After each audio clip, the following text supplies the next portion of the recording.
Bem-vindos mais uma vez, dando sequência ao nosso material sobre eletromagnetismo. Nós passamos sobre a eletrostática, fizemos um exercício, introduzimos alguns conceitos e agora a gente chega na parte mais legal, que é a magnetostática, que é aquela que realmente a gente estuda bastante, que a gente chama até de força magnetomotriz, a produção de intensidade de fluxo ou fluxo magnético em função da circulação da corrente e assim por diante, lei de Faraday e tantas outras. Muito bem, o que a gente vai tratar em magnetostática? Lei de Ampère. O que a lei de Ampère nos diz? Que a integral no caminho fechado da intensidade de campo elétrico é o resultado do somatório líquido de todas as correntes nesse enlace. Ou seja, eu tenho um caminho fechado no qual eu tenho uma circulação de corrente e essa circulação de corrente vai produzir uma intensidade de campo elétrico. E como nós conseguimos relacionar a intensidade de campo magnético, e como nós conseguimos relacionar a intensidade de campo magnético à densidade de campo magnético, essas duas variáveis estão fechadas. Ou seja, pela circulação de corrente, de alguma forma, a gente vai produzir, a gente vai conseguir mostrar o aparecimento de força nessa máquina. Vamos evoluir mais um pouquinho. A nossa densidade de campo magnético está relacionado à intensidade de acordo com uma função. Essa função pode ser linear de acordo com a minha permeabilidade magnética. E o meu fluxo pode ser relacionado pela integral da minha densidade de campo magnético. E isso é dado por Weber, que foi o que a gente mostrou na aula passada, quando a gente estava apresentando os conceitos. Só que lá eu usei uma outra simbologia. Eu estou misturando aqui justamente para vocês se acostumarem que autores apresentam de formas diferentes. E lá eu chamei de enlace de fluxo magnético. Ou seja, isso aqui pode ser dado como o fluxo ou enlace de fluxo, dependendo da notação do autor. Lá atrás, uma coisa que nós fizemos foi encontrar o escalar potencial elétrico, a nossa tensão. A pergunta é, nós conseguimos encontrar da mesma forma que nós fizemos para a eletrostática um potencial escalar magnético? Ou seja, temos tensão magnética? A resposta é sim, nós conseguimos. Se nós fizermos o gradiente desse potencial magnético, nós teremos a intensidade. Só que isso só pode ser verdade fora do enlace de corrente, ou seja, isso só vai ser aplicado se nós tivermos uma situação onde nós não temos corrente líquida circulando. Está um pouco confuso, mas vamos caminhar, eu tenho certeza que a gente vai entender esse conceito.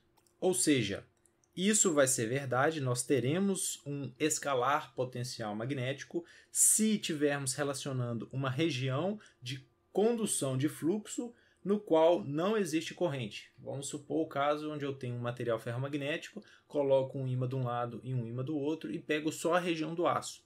Nessa condição eu não tenho circulação de corrente. Nessa condição, então, eu tenho queda de tensão magnética. O meu análogo à minha tensão elétrica é a minha tensão magnética.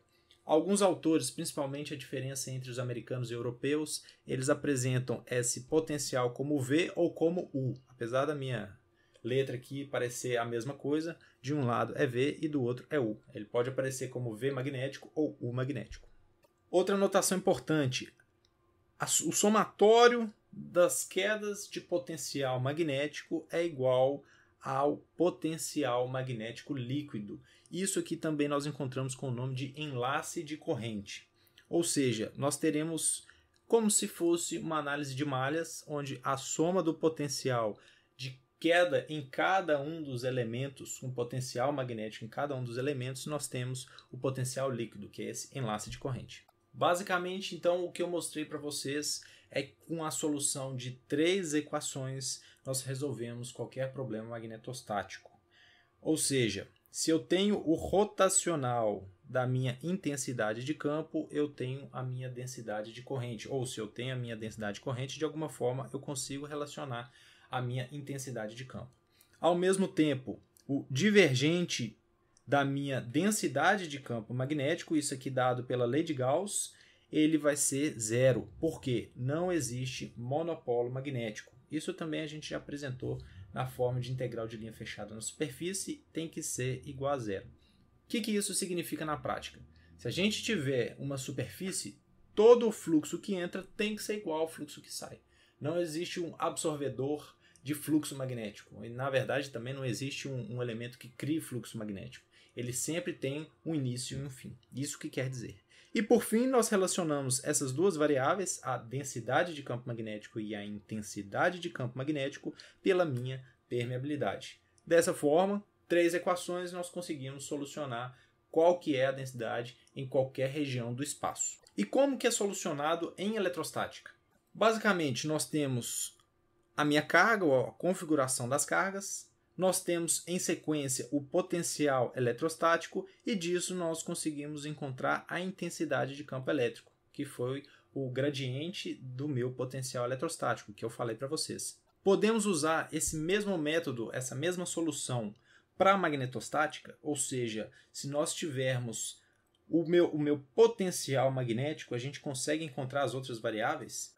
A resposta é que sim, mas sob certas circunstâncias. O caminho então seria, eu tenho uma corrente circulando, com base nessa corrente eu consigo encontrar o meu potencial magnético, com base no meu potencial magnético eu acho a minha intensidade de campo magnético. Seria esse o caminho que a gente segue lá em eletrostática que a gente está tentando replicar agora em magnetostática. E quais são essas condições para isso ser verdade, para isso valer? Para a gente entender, a gente só faz substituições matemáticas. Lembra lá atrás, quando a gente falou da lei de Ampère na forma de Maxwell, apresentada da forma diferencial de Maxwell? Então nós temos o rotacional da intensidade de campo magnético, ela está associado à minha densidade de corrente. Só que o meu H, o meu vetor H, ele também pode ser relacionado pelo meu potencial magnético. Então simplesmente substituo, jogo aqui dentro da minha equação.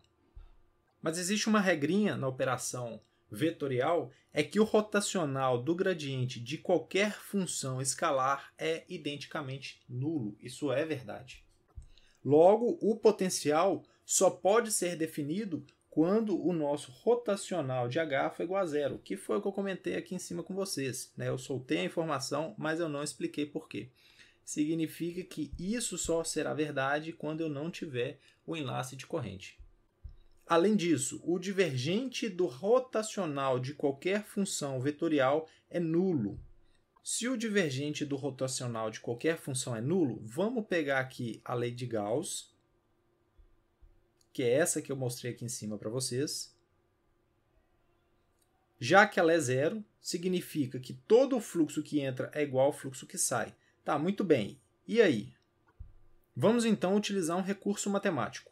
Nós chamamos a nossa densidade de campo magnético como sendo o rotacional de um vetor. Esse vetor A, que a gente, a princípio, vai chamar ele de vetor potencial magnético. Eu vou simplesmente pegar esse B aqui e substituir na equação, que é essa de lei de Gauss apresentada aqui em cima, e isso tem que ser identicamente nulo. Lembrando que esse vetor potencial magnético é um recurso matemático e ele não possui um significado físico. Sua definição ela surge da lei de cálculo vetorial. Por que eu vou querer trabalhar então com esse vetor potencial magnético? Porque agora eu consigo simplificar a equação. Antes eu tinha 3 equações, agora eu tenho só 2. E trabalhando no plano, essas são as equações que eu vou solucionar para encontrar, calcular a solução eletromagnética, na verdade só a parte magnética aqui ilustrada, de uma máquina elétrica. Isso aqui seria a equação de Poisson e esse aqui seria o resultado da lei de Gauss. Só que agora nós só relacionamos o vetor potencial. O nosso objetivo seria encontrar esse valor desse vetor potencial. Encontrando o valor desse vetor potencial, a gente consegue derivar todas as outras variáveis. Aqui eu só demonstro a definição da equação de Poisson, demonstrando para vocês no plano qual que seria o resultado dela. E mais uma vez eu indico, por exemplo, que o cálculo do fluxo magnético ele pode ser encontrado, por exemplo, pela integral de linha do meu vetor potencial magnético. Ou seja, calculando o vetor potencial magnético eu consigo encontrar todas as demais variáveis.